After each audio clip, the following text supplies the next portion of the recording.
আপনাদের কাছে মিশন লাইলাতুল কদর।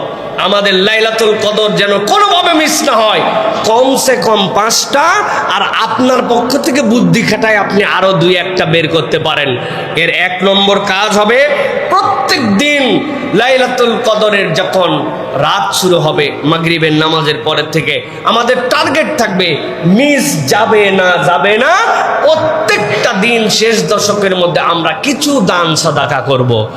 এই বছর টার্গেট করি যে ইনশাআল্লাহ আমরা যেন আল্লাহর দেওয়া সবচেয়ে বড় নিয়ামত লাইলাতুল কদর, এই লাইলাতুল কদরটা যেন আমাদের জীবনে আল্লাহ নসিব করায় দেন। প্রিয় ভাইয়েরা, লাইলাতুল কদর এমন ফজিলতের, শুধু এইটুকু মনে রাখবেন যে এই লাইলাতুল কদর আল্লাহ রাব্বুল আমিন দিয়েছেন সকল উম্মতের আগে, উম্মতে মুহাম্মাদিকে আল্লাহর ইচ্ছা মতো প্যাকেজ দিয়ে জান্নাতে ঢুকানোর জন্য লাইলাতুল কদর দিয়েছেন। সুবহানাল্লাহ।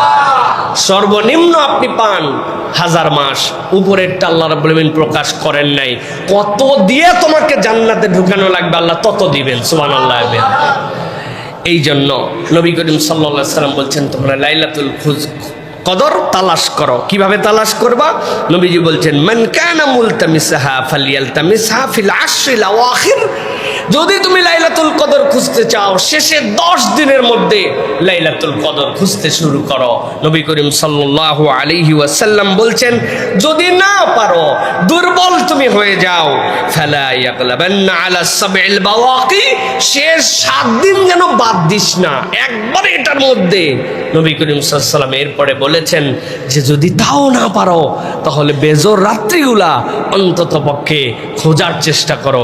আল্লাহ নবী সাল্লাল্লাহু আলাইহি ওয়াসাল্লাম এই যে ভিতরের মধ্যে শেষের রাতগুলার মধ্যে খুঁজতে বলেছেন। আল্লাহ নবী সাল্লাল্লাহু আলাইহি ওয়াসাল্লাম শেষ 7 দিনের কথা বলেছেন, শেষ 10 দিনের কথা বলেছেন। আল্লাহ নবী বলেন আমাকে জানায় দেওয়ার পরে আল্লাহ এটা আমার থেকে বিস্তৃত করায় দিয়েছেন, এটা আল্লাহর বলে আমার থেকে হাইট করিয়েছেন। আল্লাহ রাব্বুল আলামিনের নবী এইভাবে জানালেন। আর আমাদের প্রতি ওহী হয়ে গেছে যে একমাত্র প্রত্যেক বছর 27 লাইলাতুল কদর আল্লাহ নবী সব করলেন, আর আমরা ওহী পাইলাম আলাদাভাবে যে 27 একমাত্র ফিক্স করে ফেললাম। এটা হইল কিছু প্রিয় ভাইয়েরা? হলো না তো। সেই রাতেরও আলাদা গুরুত্ব আছে, কিন্তু আল্লাহ নবী যেভাবে বলেছেন সেইভাবে তালাশ করা আমাদের জন্য দায়িত্ব। প্রিয় ভাইয়েরা, বোকা লোক হলেও তো লাইলাতুল কদরের পিছে কিছু শ্রম দেওয়ার কথা। যদি একদম গাফেল বান্দা হয় তাও চিন্তা করবে যে অন্তত পক্ষে কিছু মানুষ আছে না, দেখবেন যে বিভিন্ন জায়গায় দোয়া খায়ের হয়, অনুষ্ঠান হয়, শেষে একটু খাবার দেয়। ও সারাদিন না থাকলেও খাবারের সময় হাজির হয়ে যায়। আছেন এরকম পার্টি? ও ভাই, আপনি যত খারাপ সেন্সেনে না জানেন, ওর পেট খাওয়া লাগবে, ওই জন্য ক্ষুধা আছে জন্য ওই সময় আসছে। তো এরকম কিছু চালাক বান্দাও তো থাকার কথা যে ভাই রমাদানেও প্রপারলি আমি করতে না পারলেও অন্তত পক্ষে শেষ 10 দিন, শেষ 7 দিন, অন্তত এর মধ্যে বেজর রাত, এইগুলোর মধ্যে আমার কিছু তালাশি দরকার, যাতে আল্লাহ রাব্বুল আমিন আমাদেরকে লাইলাতুল কদর নসিব করেন ইনশাআল্লাহ। আমি আপনাদের কাছে সংক্ষিপ্ত বরাবর বলি, আবারও আপনাদের কাছে মিশন লাইলাতুল কদর। আমাদের লাইলাতুল কদর যেন কোনোভাবে মিস না হয়, কমসে কম 5টা, আর আপনার পক্ষ থেকে বুদ্ধি খাটায় আপনি আরো 2-1টা বের করতে পারেন। এর 1 নম্বর কাজ হবে, প্রত্যেক দিন লাইলাতুল কদরের যখন রাত শুরু হবে মাগরিবের নামাজের পরের থেকে আমাদের টার্গেট থাকবে মিস যাবে না। প্রত্যেকটা দিন শেষ দশকের মধ্যে আমরা কিছু দান সাদাকা করব। মা বোনেরা যারা আছেন ওনারা কেমনে রাত্রিবেলা ফকির মিসকিন খুঁজে পাবেন, দান করবেন কেমনে? বাড়িতে আলাদা বক্স বানায় রাখবেন, আলাদা একটা পট বানায় রাখবেন, আলাদা একটা পদ্ধতিতে রাখবেন যে ওই রাত্রে অন্তত আমার পক্ষ থেকে কিছু দান করে রাখলাম, পরে দান করে দিব। কিন্তু আল্লাহ বলেছেন লাইলাতুল কদর এটা রাত, সুতরাং এই রাতের মধ্যে আমার সাদাকা যেন মিস না হয়, আমি যেন প্রত্যেক দিন আল্লাহর কাছে বলতে পারি। একবার যদি মিলে যায় কমসে কম 1000 মাস, উপরে কত, 1 টাকার বদলে কমসে কম 1000-এর উপরে কত আল্লাহ কেবল জানেন। অতএব দান সাদাকা মিস করা যাবে না।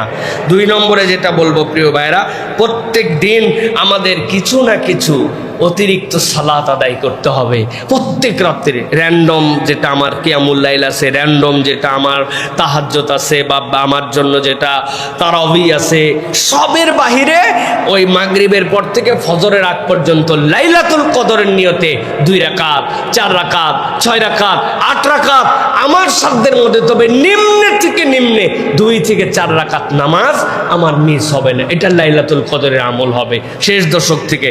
3 নম্বর যেটা, প্রত্যেক রাত্রে টার্গেট করব আল্লাহ নবীর প্রতি কিছু দরুদ এবং সালাম পেশ করার জন্য, আমার যেন কোনোভাবে মিস না হয়। শেষ 10 দিন বড় চার্ট বানায় রাখছি, দান ইয়েস হয়ে গেছে, তারপরে আমার জন্য সালাত ইয়েস হয়ে গেছে, বড় করে টেবিলের নিচে, ডাইনিং টেবিলে, দরজার সামনে। কারণ এই বছর আমাকে লাইলাতুল কদর মিস করা যাবে না। আল্লাহ নবীর দরুদ এবং সালাম হ্যাঁ হয়েছে, দরুদ ইব্রাহিম পড়ছি একবার, পারি নাই সাল্লাল্লাহু আলাইহি ওয়াসাল্লাম পড়ছি, পারি নাই আল্লাহুম্মা সাল্লি আলা মুহাম্মদ পড়ছি, পারি নাই, আমি যতটুকু পারছি কিন্তু আল্লাহ নবীর প্রতি ওই রাতের মধ্যে দরুদ এবং সালাম পাঠ করেছি। 4 নম্বরে আল্লাহ রাব্বুল আমিন এই লাইলাতুল কদরের ভিতরেই কোরআনুল কারীম নাজিল করেছেন, ইন্না আনজালনাহু ফি লাইলাতিল কদর। এই হিসাবে প্রত্যেক রাত্রে আমি কিছু না কিছু কোরআন তেলাওয়াত করব লাইলাতুল কদরের নিয়তে। ভাই এত ব্যস্ততার মধ্যে পড়ে গেছিলাম, ঠিক আছে আলাম তারা থেকে সূরা নাস আপনার মুখস্থ, আপনি নিয়ত করছেন আলাম তারা থেকে সূরা নাস, এইটুকুই মুখস্থই তেলাওয়াত করছি, সূরা 3 মুখস্থই তেলাওয়াত করেছি, সূরা দোহা মুখস্থই তেলাওয়াত করেছি, সূরা ইয়াসিন যে কয় আয়াত পারি মুখস্থ তেলাওয়াত করেছি। কিন্তু আমি লাইলাতুল কদরের নিয়তে আমি কিছু কোরআন তেলাওয়াত করব ইনশাআল্লাহ, পারবো ইনশাআল্লাহ। এরপরে যেটা প্রিয় ভাইরা, সেটা হচ্ছে প্রত্যেক রাত্রে এই দোয়াটা শিখতে হবে এবং পড়তে হবে। আল্লাহ নবী সাল্লাল্লাহু আলাইহি সাল্লামের কাছে হযরত আয়েশা সিদ্দিকা রাদিয়াল্লাহু তাআলা জিজ্ঞাসা করেছিলেন, ইয়া রাসূলুল্লাহ, যদি আমি লাইলাতুল কদর পেয়ে যাই কি দোয়া করব? আল্লাহ নবী দোয়া শিখিয়েছেন, আল্লাহুম্মা ইন্নাকা আফুউন তুহিব্বুল আফওয়া ফাফু আন্নি, আল্লাহুম্মা ইন্নাকা আফুউন তুহিব্বুল আফওয়া ফাফু আন্নি। আল্লাহ, আপনি ক্ষমাকারী, ক্ষমা করা পছন্দ করেন, আপনি আপনার এই বান্দা, আপনি আপনার বান্দিকে মাফ করে দেন, আল্লাহুম্মা আমিন। তাহলে আমরা এই আমলগুলো করতে পারবো তো ইনশাআল্লাহ? সাথে সাথে সব হুজুর বলে দিবে, হুজুর কন্ট্রাক্টর, আপনার নিজের প্ল্যান নাই, আপনার নিজের 2-3টা জিনিস ঢুকাতে হবে যে আমি সাথে এইটাও করব, আমি সাথে এই আমলটুকু করার জন্য চেষ্টা করব, যাতে করে আল্লাহ রাব্বুল আলামিন দেখে যে র্যান্ডম সকলে করতেছে, এই বান্দা আরো এত আগ্রহী যে সে এক্সট্রা কিছু একটা করতেছে। আপনি একটু বুদ্ধি খাটাইছেন, কিছু একটা করছেন আপনি, এটা তো আমার কোনো এক রাত্রে মানুষকে খাওয়াইছেন, কোনো একদিন সাহারি পাঠাই দিয়েছেন কারো কাছে, কোনো একদিন 3 জনের ঈদের কাপড়ের ব্যবস্থা করে দিয়েছেন, কেউ জানে না। মানে আপনার কি করলে আল্লাহ খুশি হবে এটা আপনি জানেন। আপনি কৌশল নিয়ে আল্লাহ রাব্বুল আলামিনের কাছে এইরকম করে আল্লাহ নিবেদন দিয়েছেন, এই বছর আমাদের যেন লাইলাতুল কদর মিস না হয়। প্রত্যেকে আমরা এই উদ্যোগ নেব ইনশাল্লাহ, পারবো ইনশাল্লাহ, পারবো ইনশাল্লাহ। আল্লাহ আমাদেরকে তৌফিক দান করেন।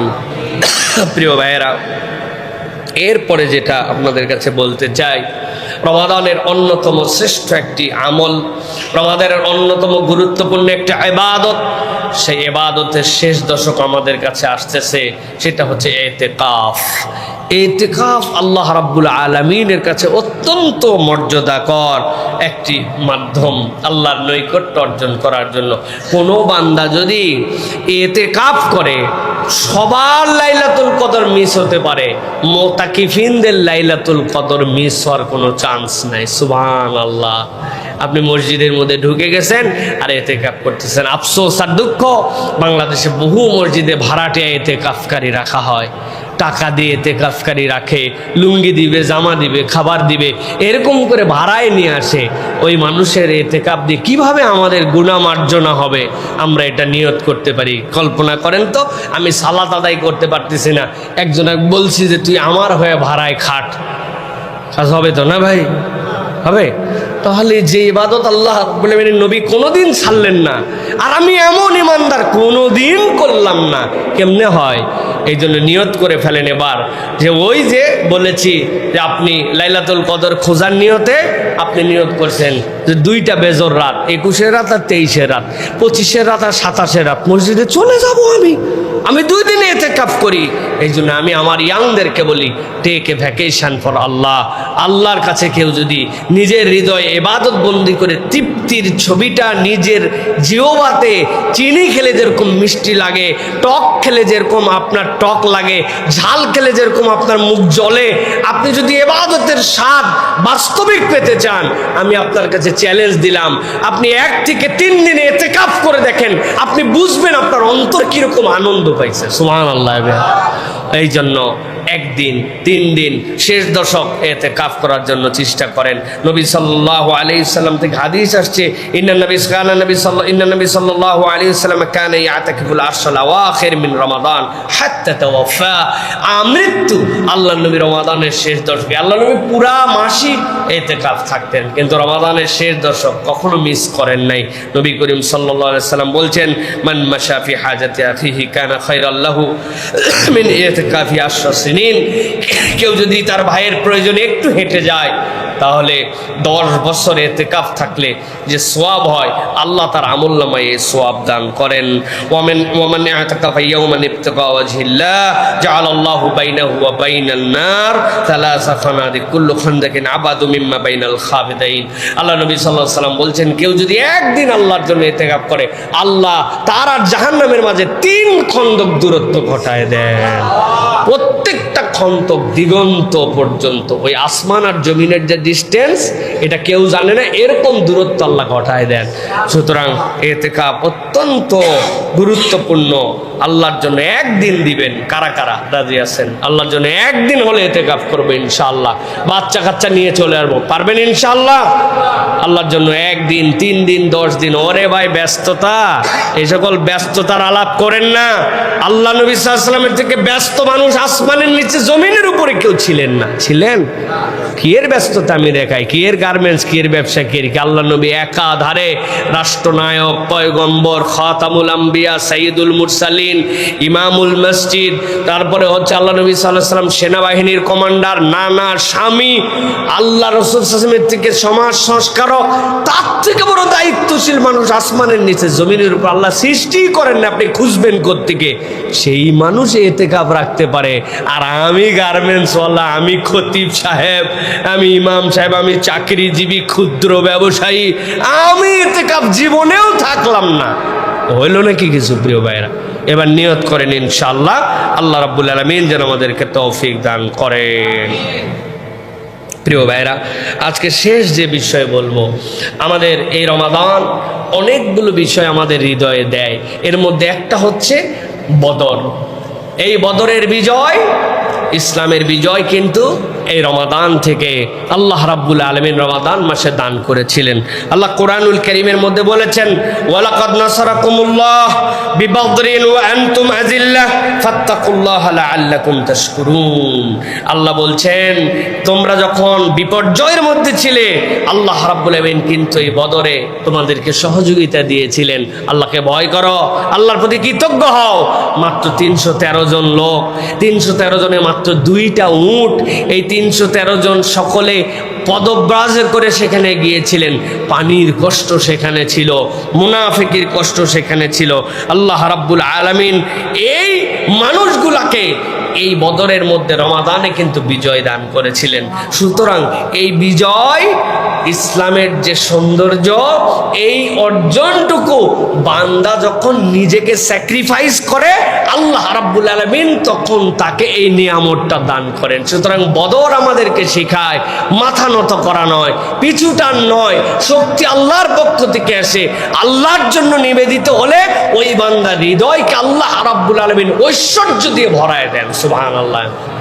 ফেমি ওতাদোলা, নাইজেরিয়ার বিখ্যাত ধনী, তার হিস্ট্রি আপনি সার্চ করে দেখবেন, শুধু ফেমি ওতাদোলা লিখলেই আপনি পেয়ে যাবেন।